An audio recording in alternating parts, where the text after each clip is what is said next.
Hello, everyone. Welcome to Creativity-Hive's weekly program. My name is Miriam Haugen. I'm part of the Creativity-Hive team. We help creatives learn to make impactful storytelling videos through one-on-one teaching, live group coaching, and live boot camps. Our weekly Hangout brings you people working in all forms of motion media from across the globe. Broadcasting, video, all of the related industries. Be sure and leave a comment. Let us know where you're joining us from. Today, we are talking with Stef Prein. And Stef, you are a producer. Correct. And you are a producer primarily with commercial clients or corporations. Am I right? That's correct. Yeah. Yeah. Mostly business to business, actually, not even consumer. Right. So tell us a little bit about that. What do some of your projects look like? So we, as you introduced it, we do all a wide range of motion. So from live action video, 2D animation, 3D animation, and we help clients with content localization, which is transcreating the content for different markets, languages, and also trying to transcreate for culture, because people communicate differently around the world, even when they speak the same language. And we work, like I said, a lot for business to business clients, so mainly tech focused, biotech and healthcare, pharmaceuticals. And what do we create for them? Yeah, it's all kinds of things. It's from commercials to sales videos to product videos to explain our content. That could be live action, it could be animated. A lot of that is animated. And most of it is for online use. So even the commercials are for, let's say, pre-rolls on YouTube or used in social media, Facebook, LinkedIn. So a lot of variety here. I'm going to bring Neil and Mo on so they can say hi. Hello. Hi there. How are you? Hello. Hi. So this involves, I mean, how do you manage all of these different kinds of projects? With multiple people. So we have, each project has its own producer, usually. Depends on how small it is, how big it is. Bigger have sometimes multiple producers, but most of our projects have one. I produce some of the content myself, but I'm also managing and doing sales and all the other things. So it's kind of like a juggle, so to speak, going in between those different things and kind of wearing multiple hats, which is not recommended. But I mean, it happens when you're small and kind of starting up, because we've been working like this for about almost 3 years. So Nimble. That's the word. yeah, but nimble, the core team is nimble, but then you can scale up using freelancers, which is very common in this industry, because you may not need a certain camera operator who is specialized in a certain camera, or you don't need a 3D animator every month. And I mean, this doesn't sound great maybe for job security, but that's the nature of the business, unfortunately. Right. So so you have to be the person who knows the people. Yes. Yeah. But yeah. So yeah. So we have a roster, but bringing on a producer who also knows people, that is very helpful. Yes. So Right. if you have a network that really works, if you're a producer, also going to bigger companies or even on the agency side, let's say a lot of agencies have in-house producers. If you bring on a network of vendors or freelancers or production companies or whatever you have in your network, that's very helpful to them, because that may open up new opportunities for them, or they may be able to take on more projects, or All right. So I'm imagining that a lot of your work is or time and energy is spent in sales and attracting new clients. Is that safe to say? Yes. It should be more, to be honest. Oh yeah, I hear you. As always. Yeah. No, that's true. and we're not, like you said, we're nimble, and it's not big enough to have salespeople on board just yet, unfortunately. Right. So how do you attract new clients? Yeah, that's a good question, because I've been trying to ask myself the same question the past few months. So what do you tell yourself? Right, exactly. What did I tell myself? It's been going organically in the past few years, which is great, and it's not great, because it's great because you know that the people who come to you will want to work with you, because they're Right. either referred to you or they have some kind of connection with you. A lot of those clients come from networking, in-person networking, which is something we weren't able to do for the past 2 years, and it's finally coming back. I'm in Seattle, and here in Washington, everything has been closed for a long time. So I think things got lifted in March, and then networking came back in June, July, the in-person networking. All right.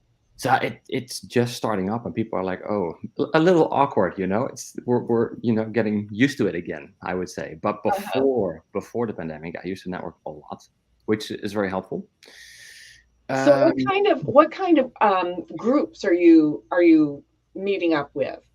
Mostly marketing related, Okay. because most of our clients, you're in the marketing, space. Right. Marketing managers, marketing directors, VPs, CMOs, or in the brand corner, so brand managers, brand directors, but in that space. So do you find that Seattle, you said, right? Yes. Yeah. Seattle is a good, there's enough of a body of people, of the right kind of people? Company-wise, yes. There is a lot of tech and biotech going on here. So yes. Networking-wise, I'm not sure yet, because like I said, it's just coming back. Right. And I moved here in September 2020, so during the pandemic, when nothing really happened. So that was kind of hard. And another thing, not just the networking, but I've, looking back on the past few years, I think networking was the biggest way to get people, to get new clients, to get people on board. That also shifted to online networking a little bit. So there have been, I don't know if they're coming back, but I hope a little bit, because it saves a lot of time. You have these events where you have it's almost like speed dating, right? So you get like 10 minutes or 12, 15 minutes to talk to someone. And beforehand, you have a profile, and you say, like, hey, this is what I do, this is what I can offer, and this is what I'm asking for, let's say. Or maybe you're not asking for anyone or anything, sorry. Or this is the kind of person I want to meet. And then the system gives you options, like, hey, do you want to meet this person, that person, that person, that person? And then over the course of a few hours, you're just going to talk to people back to back. And that actually landed our biggest client last year. So, I mean, cool. Yeah, it's cool, but it's unpredictable. And that is, you really want to have things systematized so you can predict the future. Yeah. Especially when you want to grow. This is more about sales than production that I expected. But that's really a thing. So we're now also looking into more email marketing. We've done that in the past too. Had mixed results. LinkedIn outreach, mixed results, and also I got banned because they used my profile. We hired a company to do it, and you need to be very careful on LinkedIn. Yeah. Oh, interesting. If you do too much outreach, if you look at too many profiles a day or a week, if you message too many people, if you connect with too many people, then LinkedIn is like, what are you doing? And they ban you. Really? I didn't know that, because there seem to be a lot of people doing that, reaching out and saying, hey, can we hop on a call so I can explain my service to you? It's tricky. And they probably don't tell us exactly what the number is before they ban you. No, so now I have a system to help warm up to email marketing, and that system figured, I guess, somehow out how many profiles you can look at at a day. They even track how many you look at. Yes, they do. Oh, geez. That's crazy. That is crazy. Yes. But so networking, some email outreach, and a lot of in the past LinkedIn outreach that has gotten the business where it is today. Yeah. So LinkedIn outreach, you'd kind of recommend, but be careful. Yeah, and just take some notes here because I think this is some good information for people. Right, Okay. and also maybe just start talking in groups where you think your clients are, and just share content and your opinion and information, and yeah, it needs to be organically on these platforms. Unfortunately, you can't just say like, "Hey, I offer this. Are you interested? Yes, no, okay, bye." Right? So yeah. Well, and they want to know that you're somebody they can trust and to do a good job and all of that. So you have to invest some time. Right. That is so talking. When you said talking in groups, are you talking about like LinkedIn groups? Yes. Yeah, or even like Facebook groups, right? So just online social groups where people talk about certain topics, subjects, or even blogs or online communities outside of social media. Mm-hmm. Yeah, selling these days it's different. Yeah. Yeah. So you're not picking up the phone and doing cold calling. No. It's you can, but I don't know if it still works, to be honest. Right. Maybe it works if you do all the rest too, and you kind of use, for example, use that as obviously pick up the phone to somebody that you've already made connections with in another way. Yeah, exactly. Right. That makes sense. Okay, we haven't asked. I'm always asking people, usually in these interviews, how did you get to where you're at today? What kind of training? What did you go to school for? And how did you end up doing what you're doing? So yeah, I didn't envision this life for me, to be honest. In the beginning, I wanted to direct music videos. That was my thing. I was always kind of like figuring out concepts and listening to music, and there were always some ideas. I don't know if they were any good, but there were ideas, right? So I see Mo smiling. He's going, "Yeah, music videos." Me as well. Exactly the same. Music videos. Yes. But the problem in the Netherlands, I don't know about I mean, here in the US, it changed, but in the Netherlands, it was never a market. There were definitely bands and artists looking for music videos, but I mean, you have a 2,000, 3,000 budget, 5,000 budget that covers equipment, right? And maybe catering if you're lucky. So you're not making any money, and that was for me a reason to think like, I'm not sure about this. But I kind of pursued it anyway a little bit. So I started looking at programs that had some sort of music video reference in their curriculum or information or, whatever I could find. And there was this art school that had a program geared towards motion design. So it was more like the kind of design-focused video production, I would say. And the curriculum was more about concepts and figuring out like how to tell a story more than the technical part. So they do teach you some technical stuff like how does a camera work or editing or like this, a little bit of design, not much, animation, some software, but not that much. They're really about figuring out yourself. And then MTV kind of pulled the plug on music videos, so that yes, right. About like 15 years ago, they're like, yeah, this is not something we can make money off. So they're also figuring it out, right? No one was making money off of music videos, I guess. So I figured, okay, what am I gonna do?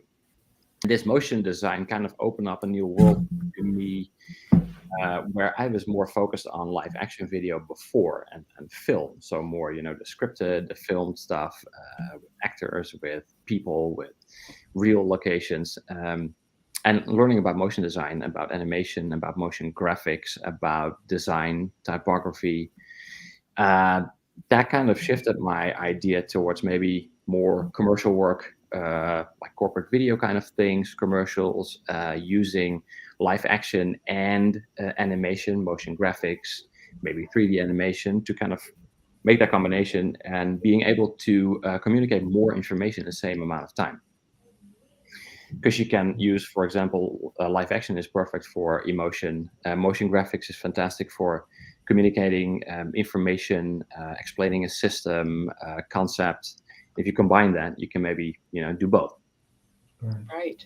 So it kind of shifted, and that my internship is also more focused on that. And I just the whole music video idea just went out the window, unfortunately. Yeah. Awesome. Okay, so, all right, what challenges did you have starting out? You kind of touched on it, and what challenges do you face now? You mean after art school, or let's say after. Very beginning? Yeah, after art school. Finding work was the first thing. Yeah. Because I got out during the previous crisis. So the 2008, 2010, being in the Netherlands, the crisis usually takes longer. They last longer than in the US. Oh. So in 2010, when I got out, there was still a crisis. That lasted until like 2012, 2013. So it was kind of hard to find work. And like I said, this industry it drives on freelancers, right? So finding a job is pretty hard. Right. So I got an opportunity to go freelancing somewhere that I kind of work/intern before art school to build a portfolio. And like slowly over time working there, I got more projects of my own a little bit. I continued freelancing. That went up and down, to be honest. It definitely started going better when the crisis was, going away. When companies were spending more money and there was just more work in general. So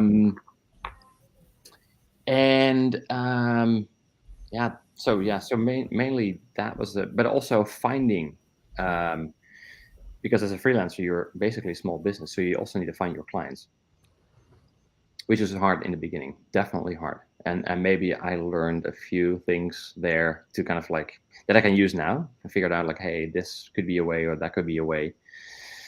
And the way I run the business now, I learned during freelancing. Actually, I was freelancing at an agency/production company, and they ran their agency kind of like this. And I was thinking, I didn't think of this. That's smart. So I just need to find clients and then have other people do the work. I mean, it isn't that black and white, but kind of. And that's how it started growing slowly. So you realize this was a path to, if you're doing everything yourself, then that's very limiting. Yes, right. There's only so many hours in the day. So Exactly. Finding other people to do things. Yeah, and being a freelancer, it's hard to if you're a generalist like I was, being a freelancer is pretty hard because you're not very good at everything. So as a freelancer, I think it's easier to be good at one thing or two things and focus on that and get hired by companies that want your specific skill. So for example, you're a colorist, for example, like Neil. That makes sense, right? Because they might need a colorist or 2D animator or motion graphics artist. And when you do a little bit of everything, it's hard also for companies to figure out like, what can we do with you? Or you need to be super talented and be good at all those things. Yes. But that didn't work for me, unfortunately. All right. So what advice do you have? Like, I asked ahead of time if you'd have three things. If you had three pieces of advice to give somebody that was just starting out, what would it be? Get good at what you do. So let's say you are a specialist, get good at what you do. And that is a lot easier now than it was back then, because there's so many tutorials out there, courses that you can take, ways to learn for free or very cheap. And like I said, going to something like art school is great to learn about concepts and how to come up with stories and all those things. But skills, you don't really learn skills there. So you need to, if you want to go the freelance route, right? That would be the first. Second, get a job. Don't freelance. Because it's hard, because you will be spending a lot of time, especially in the beginning, finding work. And when you have a job, you have more security, stability, and that also enables you to learn more, because they may need something that you are, not very able to do, or you kind of know how, but you have time to figure it out, and they'll pay you for that time. While you're figuring it out. Exactly. Yeah, how when cool you're is freelancing, exactly. When you're freelancing, you have to figure it out in your own time. So that's kind of different. And the third, I would say network also. Yeah, that's always, I'm with you there. Even maybe if you have a job, I would still try to, go to an event here and there. Things like, for example, Creative Mornings is a great way. The time may not be perfect because it's usually around 9, I think, depending on the city where you live. So you may actually have to go to work. But if you don't, then it's a great way to meet a lot of creatives who may also work at a company that can hire you. Right? That's cool. Now, I have not heard of this before. Tell us about Creative Morning. Is it an online? No, it's now, they're going back to offline. It was online for the past few years, but it's supposed to be offline, in person. Okay.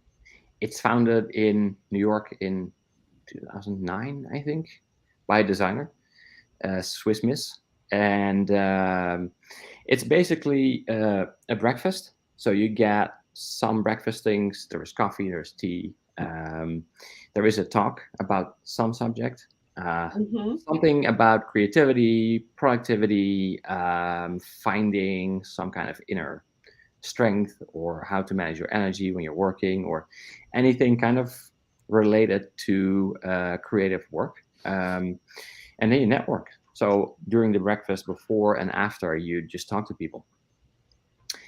And if you're going to, let's say, New York, I think it has 400 people every session. Wow. I've been to San Francisco. I think that's 200. Here in Seattle, it's also about 200 to 50. So it's a great way to meet kind of fellow creatives. Yeah, I love that idea. But of course, it's a little bit more difficult if you live in a small town. Right. Yes. You kind of need to be in a major metropolitan area in order to do the in-person. Yes, no, that's true.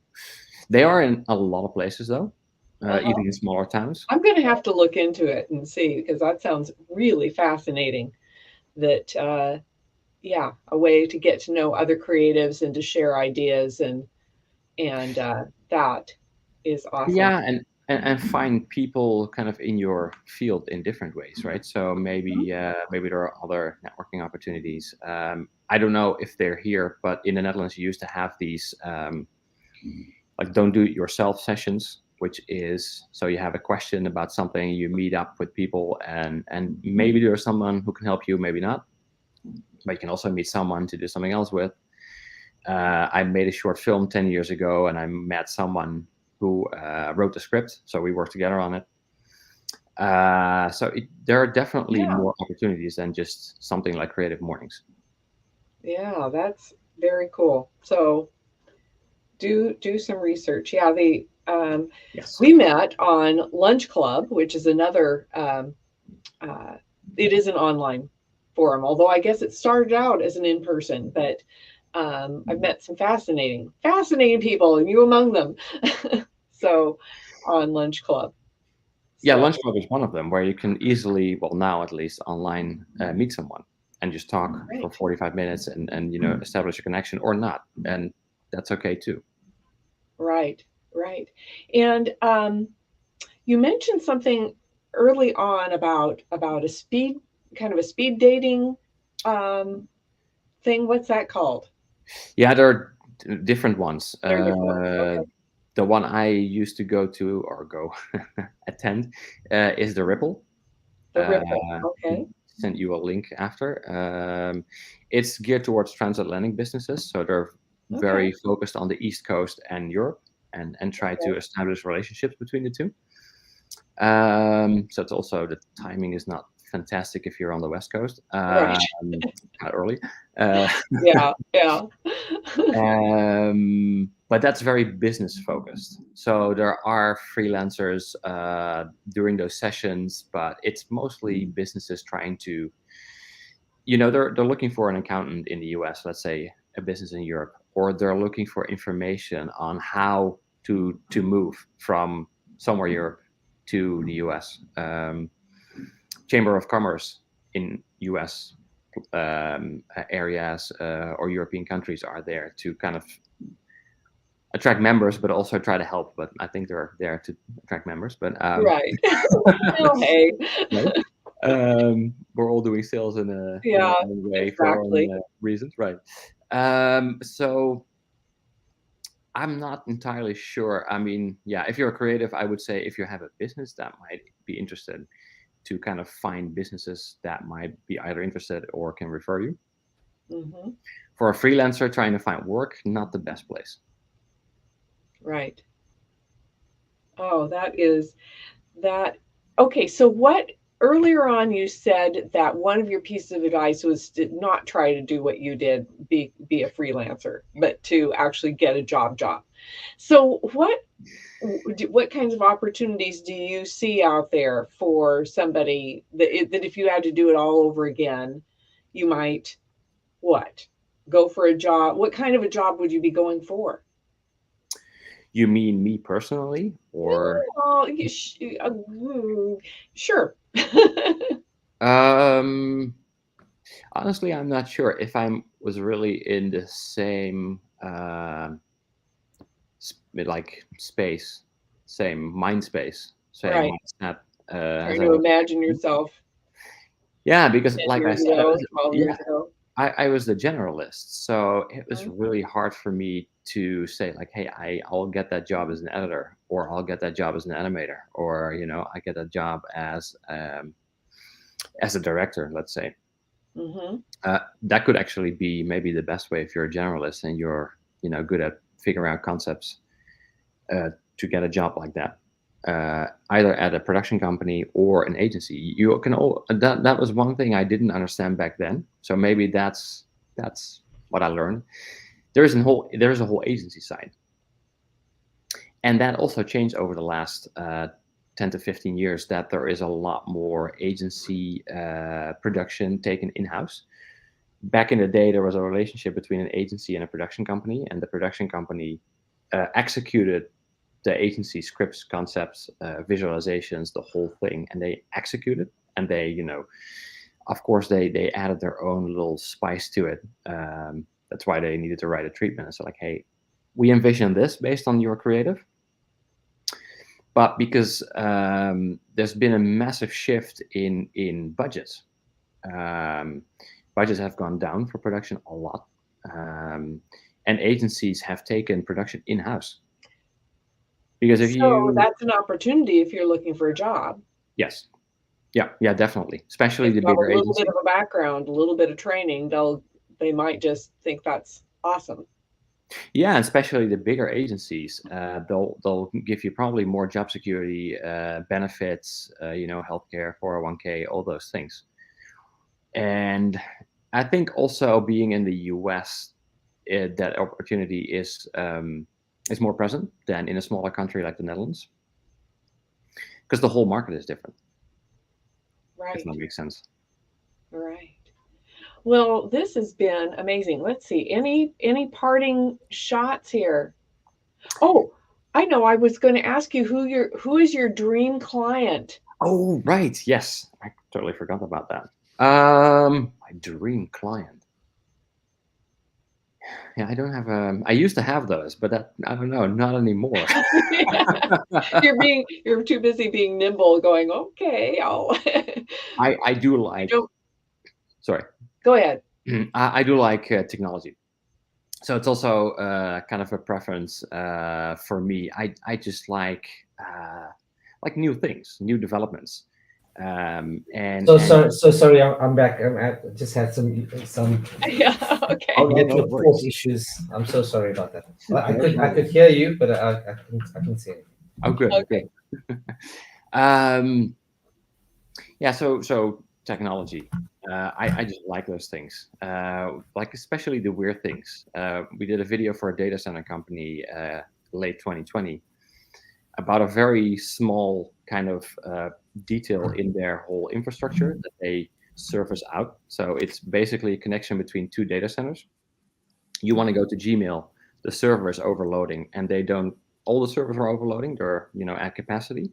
So instead of directing you to a different server, they direct you to a different data center to do the same thing. I had never heard of that, and I was like, "Whoa, this is great." And then also how to kind of visualize this, because it's a box, right? It's a box and a cable, and then a box and a cable on the other side. So how do you make that cool? Because you can show the cable and the box and that's it, but you need to figure out how to tell the story. So what happens between those two things? And there's so much terminology and things going on around this.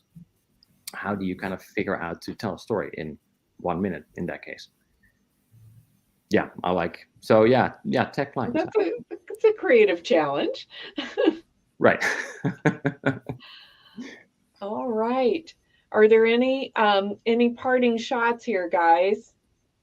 Well, very interesting, because the journey for freelance and to get to where you're getting, the most difficult is to sell yourself. From what I've heard, we all kind of face a similar problem. Your work might be totally insane, but how do you make people around you or the world recognize that? Especially today, because there's just so much of content. So that question is, how do you actually differentiate yourself, in order to get clientele? Yeah, that's a very good question, because they don't teach you that in school. No. And being trained for something that probably leads to freelance work. In most cases, you should also learn how to somehow sell yourself. So I agree with that. They had a course last year in my program that kind of taught that a little bit. Mm-hmm. And their main advice was become good. But this is before the massive content, tsunami, I would say. So it wasn't that bad back then. And now it's super hard to stand out. So how do you do that? I would really go for the personal connection. I think you're right. Because making the personal connections and showing that you get what they need. Right. That you understand what they need. That is a good and point. That you have, and then showing how you can fulfill it. And I think not many people know how to do that. Right. No, you're right. Even as, let's say you're an illustrator, right? So instead of saying, hey, I'm an illustrator and I'm good, and you show your work, you should also think about how can I go from nothing to that illustration? So what is the process? How do I help them? Like you said, Miriam, how do you solve a problem? Because it's basically also a problem solving at the end of the day. Yeah. But it's still not easy. Yeah. Very good. Well, I love this stuff. I love this, the business end of things. And how do you go from being a creative to actually, earning a living? All very important. Sorry, to maybe a few last words. And that's another problem, because creatives don't like business. They don't like sales. They don't like, putting themselves out there. So that's very hard for, especially if you go to art school, your teachers are not going to like you if that's the thing you're talking about. Oh yeah, that's beneath them. Yes, beneath them. Exactly. But of course, they're getting a steady paycheck. Right. Yeah. So they don't even maybe that is not their area of expertise, is how to actually make a living doing this, unless you just go get a job in an art school. I took a photography class in college many, many years ago, and the instructor was really picky in what he liked, and he really had a thing about people making a living as doing any kind of commercial photography, whether it was portrait work or commercial work or illustrative work for industrial work, anything like that. And he got so blasted annoying that, me being me, I finally decided to bait him a bit. We had a chance to every week when we did put out our pictures for critique, we could of course put extra pictures out for extra credit, right?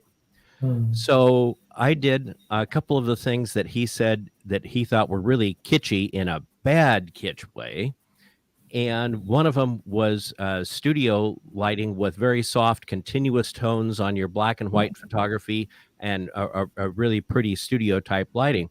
So I set up, Miriam and I were just married, and I set up a little studio in our apartment and spray painted the inside of an umbrella white so I could get a reflector out of it to with a couple big 200-watt light bulbs in it, right? So about burned the place down. But it gave off a fairly pretty light, and I had a nice background light set up and everything. Oh, he hated it. But I realized I could do this, and I liked it. And so he actually spurred me to becoming a professional photographer because of just being so annoying and blasting on it. So yeah, it's interesting how these things you go through can cause you to do something that you hadn't been thinking of doing otherwise, because I'd never had any idea of being a professional photographer, and found, hey, I like this. This is fun. And maybe people like that, right? So if a lot of people, he may not like it, but a lot of other people may like it. So the people that were willing to give us money liked it. Exactly. Exactly. So you're still successful in that way. Yeah. Oh, this has been so great. Thank you so much, Stef. I think it's time for us all to say so long, sayonara. Thank you for having me. Bye. Thank you for coming.